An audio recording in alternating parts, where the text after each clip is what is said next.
ルフィは海賊王になる男だ。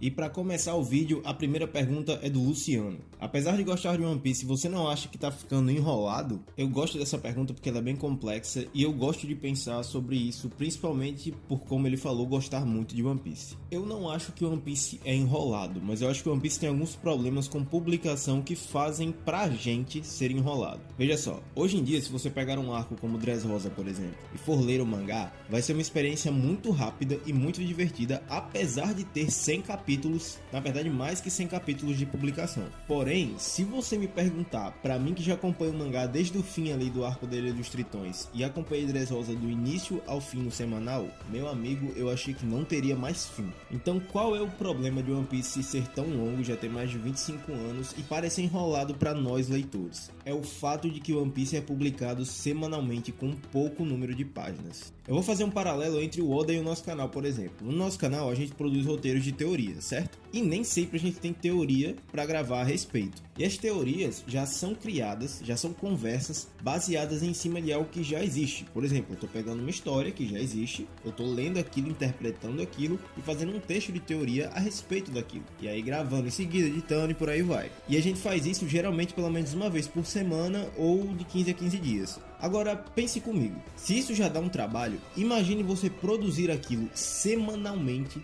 do zero, ligando todos os pontos, desde o início da história até agora, o momento presente, fazendo referências, lembrando o nome de personagens, lembrando diálogos. Cara, isso é muito trabalhoso e o Oda faz isso semanalmente. Então, como é um trabalho muito difícil pro Oda fazer de semana em semana, os capítulos são menores, tem menos conteúdo e isso acaba fazendo a publicação demorar muito mais, ou pelo menos a história demorar a andar. Por exemplo, no último capítulo, nos últimos 3 capítulos na verdade, a gente teve um diálogo entre o Loki e o Luffy, certo? O Luffy chega pra falar com o Loki, foi um capítulo. Descobrimos a primeira parte do diálogo, outro capítulo. No outro capítulo, tivemos a segunda parte do diálogo. Esse diálogo ainda não terminou. Essa cena, no mundo real, digamos que a gente estivesse no mundo real, teria acontecido em 3 minutos. Só que já fazem mais de sei lá quantas semanas que isso está acontecendo. Entendeu o que eu quero dizer? É por isso que nos dá essa sensação de enrolação. E veja bem, eu não tô passando pano com isso aqui, tá? Eu só tô explicando o que acontece, isso é um fato. Mas o que eu quero dizer com isso tudo é que é muito ingrato a forma como One Piece é publicada. Por ser publicado por semana, a gente tem toda essa problemática. Veja, se One Piece fosse publicado pelo menos uma vez por mês, e só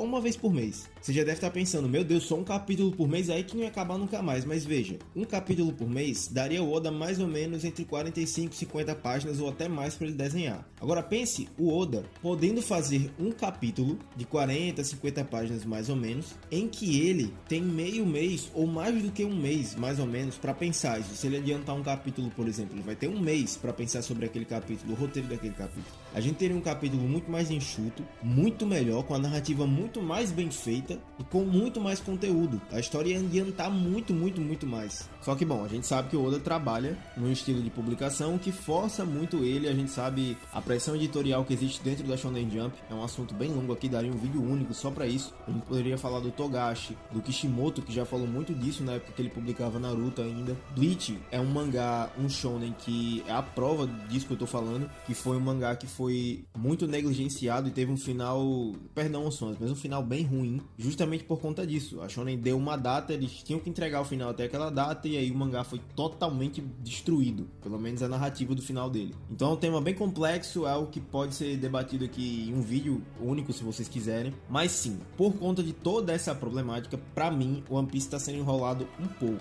Isso não é culpa necessariamente do Oda, mas One Piece já tá sendo aí, criando esse bucho, sendo enrolado aí por muito tempo.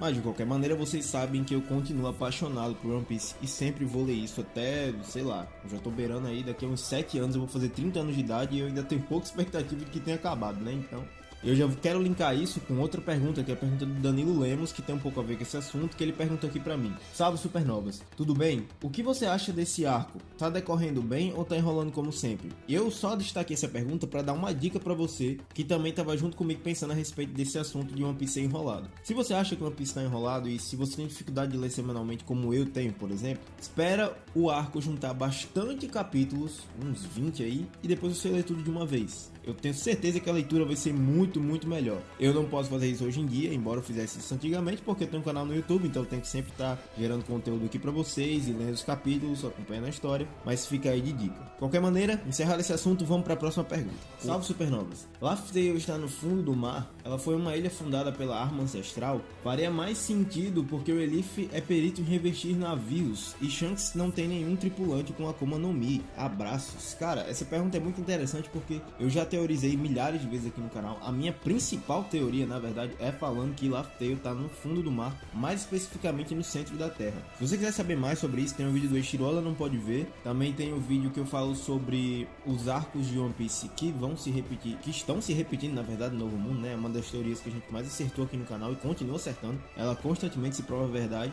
Inclusive, se vocês quiserem, podem dar uma olhada nesse vídeo. Ele é um pouquinho longo, mas se você pular mais ou menos ali pra metade, é eu falando sobre como vai ser no Novo Mundo, né? E por que eu acho que ela tá no centro da Terra. Tem milhares de referências que provam isso. Essa do Relief é muito interessante, a do Shanks também é muito interessante. Mas pra encurtar caminho, eu vou usar uma teoria que eu gosto demais, que eu também trouxe naquele vídeo, e eu vou resumir ela aqui. Vocês já devem ter visto a história Viagem ao Centro da Terra do Júlio Verne. Ela é basicamente a inspiração perfeita para o Oda ter criado como Laugh Tale existe e como ela pode ser encontrada. Laugh Tale só pode ser encontrada através dos Poneglyphs, concorda comigo? Aliás, não tem nem o que concordar, né? Isso é fato. Mas, se você pegar Viagem ao Centro da Terra de Júlio Verne, ou ler o livro, ou ver o filme, se bem que o filme é bem ruinzinho, mas eu recomendo ler o livro. O livro conta a história de um arqueólogo que encontrou um registro, um criptograma, e esse criptograma levou ele a uma grande montanha, e a descida dessa montanha levou ele até o centro da Terra, que é toda a história do livro. Primeiro de tudo, esse criptograma, se você pegar uma foto dele na internet, se você tá no Google, na Wikipedia vai aparecer aí pra vocês. Ele é igualzinho a uma escrita poneglyph. Óbvio, Oda dá umas desenhadas a mais ali, bota até umas serpentes desenhadas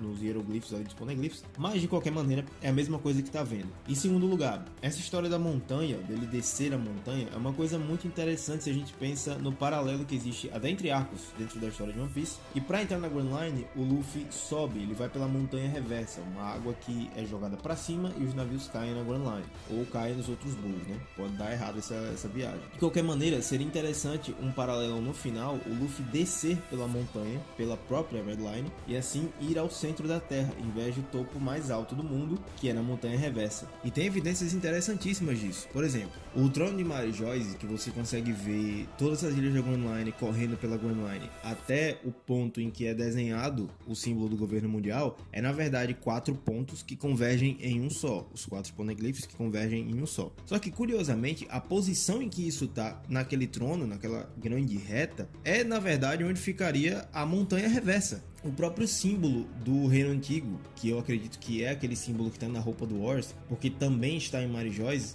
também é uma cruz, é uma convergência entre 4 pontos, e por aí vai, tem diversas referências dentro da história que mostram isso. Usando até minha teoria dos arcos, que, cara, pra mim é a base para eu acho que todas as outras teorias do mangá de One Piece, o próximo arco é justamente na Grand Line em Impel Down, e Impel Down é uma prisão submersa, e curiosamente, Impel Down é onde a gente tem uma referência à Divina Comédia, que é o inferno de Dante.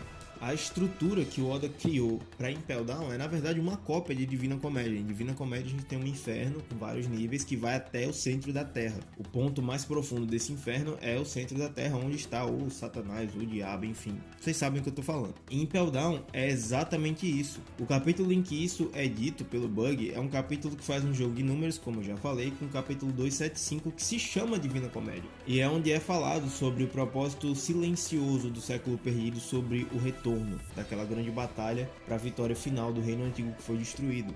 E por aí vai, cara, tem muitas referências, tem diversas referências, vocês já sabem muito bem dessa teoria dos arcos, sabem essas teorias que eu falei aqui no vídeo, então, cara, eu acho demais que Laugh Tale é uma ilha no centro da Terra.